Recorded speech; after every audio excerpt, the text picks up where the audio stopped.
Hi everyone, welcome back to my channel, or welcome to my channel if you're new. My name is Kaden, and this is the stats, ECs, and awards that got me into 4 out of the 5 ivies that I applied to. I'm just gonna be honest, this video was not supposed to take me a month to make, so I apologize to all of you that have had to reach out to me and ask me about it. Life is hard sometimes, okay? Just some context. I go to school. I live in Georgia. I go to school in North Georgia. I go to a public school in North Georgia. A lot of people were just claiming I went to private school. I go to public school, so hopefully that helps with all this information I'm about to drop on y'all. Okay, let's start with all the classes that I took. So starting my freshman year of high school, these are all the classes I took. I only took one AP. I took AP Human. That's all that we were allowed to take freshman year. Some schools are like that. Some schools are different, but I was only allowed to take one AP in my freshman year. Moving on to my sophomore year schedule, I took 2 APs, AP Bio and AP World, and it is what it is. And junior year, this is where it gets crazy. I took 7/6 APs. At my school, we had a course called ABBC, which is AP Calculus, AB, and BC, offered within semester portions. So some people count that as 6 AP, some people count that as 7. Technically it's 7, but there's kind of all you need to know about that. Editing Kaden here.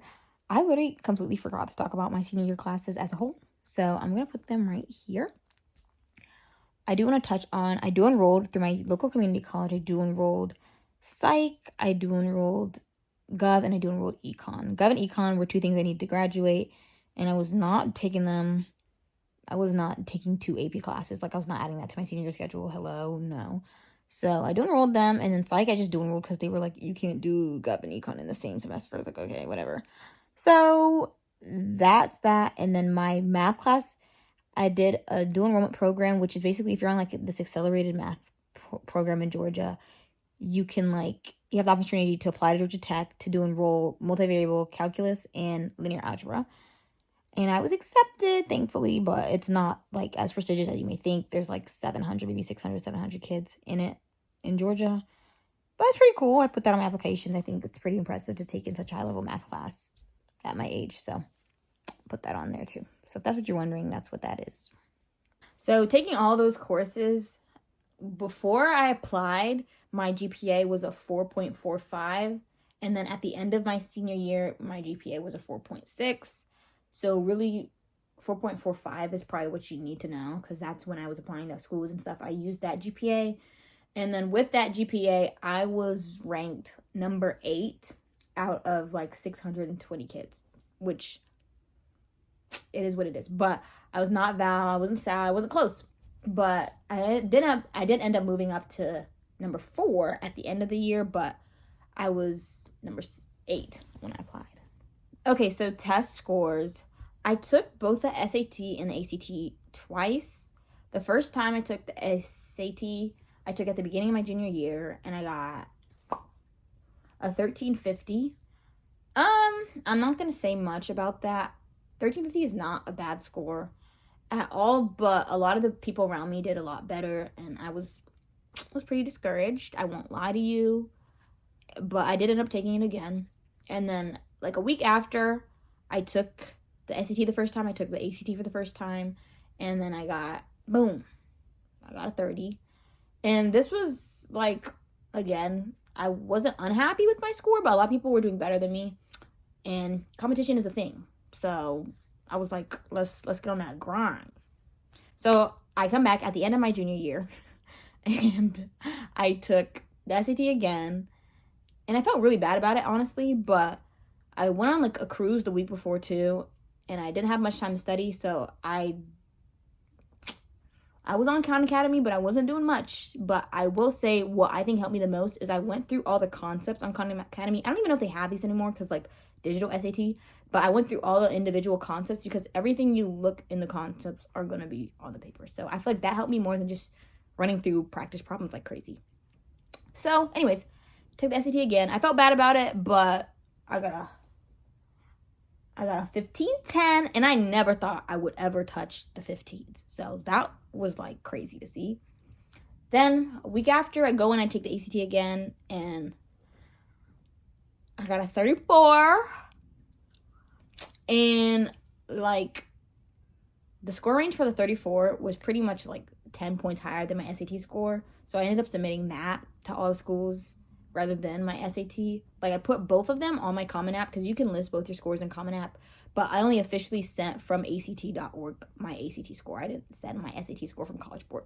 So if you're wondering that helps. But I will say I did send, like, my AP scores, my SAT score, and my ACT score to Georgetown because they use a different platform. And they were asking for a lot. So in case you're applying to Georgetown, there's an FYI.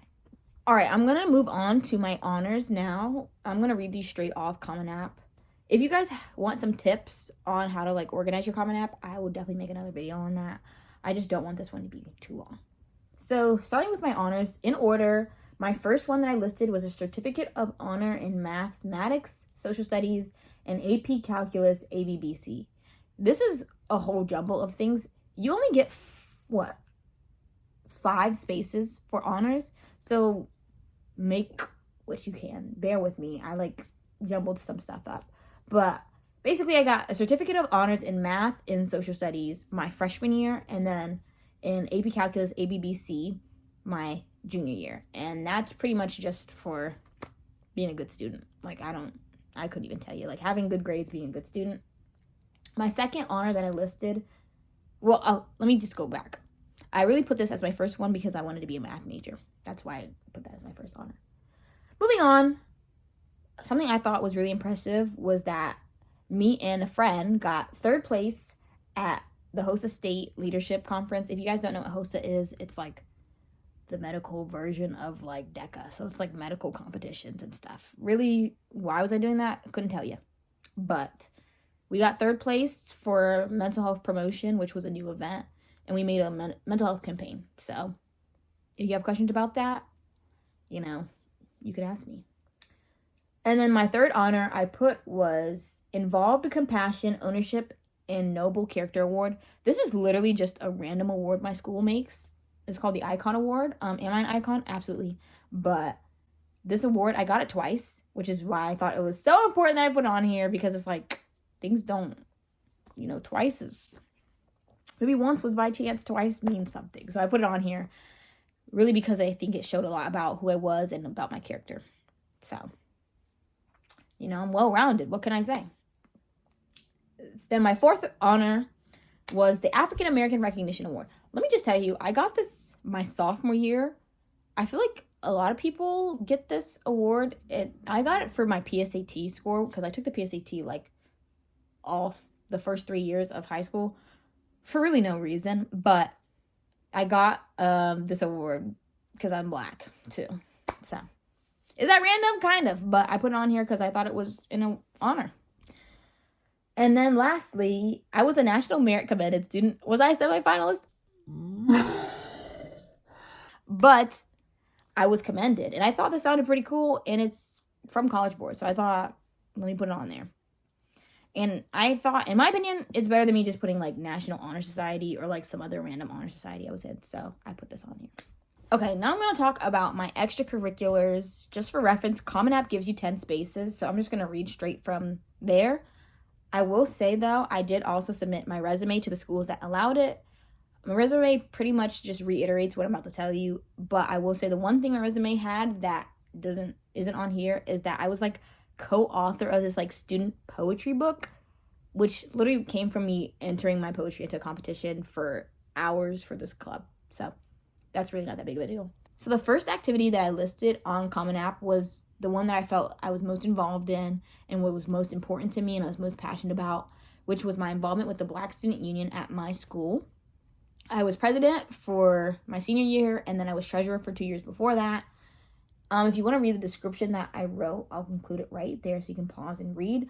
But pretty much, I was in charge of the whole name change, and I struggled with the club a lot. It felt like it was kind of dying in front of me, so a lot of what I talked about in my personal essay, too, was me rebuilding that club and how I wanted to see it grow and what I've done to shift it from, the path that it was going on, and how I changed the name and I felt I needed to go a down a different path to like recruit new members and to make it more important than it had seemed to be before. My second activity that I listed was that I was president of Mu Alpha Theta, which is Math Honor Society. I was only president my senior year, but I will include the description here. I felt that it showed that I was competent and I was capable of being a leader, but also it showed that my major, my love for math, I wanted to be a math major. I applied as a math major pretty much everywhere. So I felt like that went hand in hand. Like, oh, why does she want to be a math major? Is she doing stuff related to her major? So I felt like that was important that I included that so early on. And then my third activity that I put was track and field. I was a 4-year varsity athlete for track and field.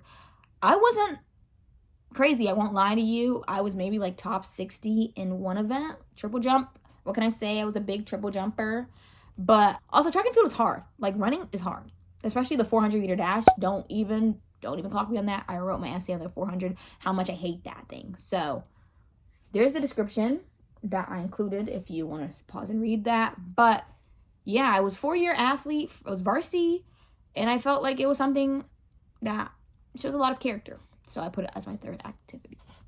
And then jumping into my fourth activity, I then put that I was a 3-year varsity cheerleader. I did basketball cheerleading. Whether or not you consider it a sport, some people do, some people don't. I don't really care. I did it for 3 years. Was I just cheering on the sidelines? Yes. Did we stunt? Barely. But I put it on here, and I'll include the description because a lot of the things I think that made my application so strong were how I described the things that I did rather than just me being like, oh, I was a cheerleader. Like, I described it as me building a community. Okay, activity number 5 was my job. This was the job that I was currently working. I put 2 jobs in here, but the job that I was currently working at that time was working at Buffalo Wild Wings Go, which is a to-go version of Buffalo Wild Wings. Let me show you what I wrote as my description. I was working late nights. You know, it wasn't easy. I was working a lot. So I put that on there. There's not much else I can say about that. I was just working a job. I just put that in there to show that I was well-rounded. So number 6 I put was that I was vice president of social media for FCCLA at my school. I wouldn't even lie to you guys. I was really just taking pictures and I'd offer my input here and there, but it shows leadership and it shows that I was competent of leading a group. So I'll include that description, but you know, I had it on there. Hey. Okay, number 7. This is possibly the most complex activity that I have on here just because it's hard to explain. I was a data research and analysis volunteer for North Georgia Business Spotlight, which is an initiative that actually really doesn't exist anymore. But this girl from one of the schools in my community had contacted me on LinkedIn. We're now friends, obviously, but she contacted me on LinkedIn and I was kind of taken aback. And she was like, hey, like, I have this initiative where we help out businesses, local businesses, and give them advice on how to reach out to students kind of our age and within our age group and give them advice on how they can, you know, seek to broaden their audience. So I was like, oh yeah, like that's cool. Fine. I'll be a part of this. And I was part of the data analysis part. So really I would just take data and I'd give a little bit of advice, but I don't know. I feel like it sounds a lot cooler than maybe what I actually was doing, but I put it on here because I was doing volunteer work and I was helping and it shows that I was involved in my community. So, and then also if you wanted to see the description for that, I'll put it right there. Okay guys, number 8, and perhaps what a lot of the admissions officers seem to have found the most interesting, like even for my scholarship for Vanderbilt, they asked me about my job and my time working here. So guys, I worked at McDonald's for 2 whole years and I don't have many good things to say about it. Honestly, it was really, really bad. I do definitely think it developed a lot of character for me. That was my first job. I started working there at 15. I'll include this description. In my time working there, they introduced the rewards program, so I was heavily involved in that. But yeah, I don't know. A lot of the admissions officers, I got an email from, I think, my Harvard admissions officer saying she really thought it was really cool how I told my story about working at McDonald's and how, like, I would pretty much smile through the pain. So, yeah, not much else I can say about that, but. Okay, number 9. This goes back to the honors and awards section where I talked about winning 3rd place at the HOSA State Leadership Conference. So this activity, it's kind of not an activity, but I just said I was co-founder of a social media campaign called Breaking the Silence. Go look it up if you want to. And in this, I'll show you the description. I do address that this was something I made for a HOSA competition, but it was a social media campaign. I worked on it with a friend. I didn't hide. I didn't sugarcoat anything. So I put it on here. I thought it was cool. I thought it was unique. And last but not least is I was historian of Rho Kappa. Rho Kappa is Social Studies Honor Society. I put this last because I genuinely did not do a thing. Like, you can probably even tell in my description that I didn't do anything. But I put it last. Again, shows leadership. And it was pretty random, so I put it last. So, okay, guys. So that's pretty much it for the whole stats, ECs, the honors. If you have questions, I know I've been saying this throughout the whole video, but, don't be afraid to DM me on Instagram. I will answer the quickest. My TikTok I usually link to, but ask in the comments too. I don't know what else to say. You know where to find me. I plan on making some advice videos, some tips videos, probably YouTube shorts because I'm really lazy, but I'm sorry this took so long. All right, goodbye, y'all.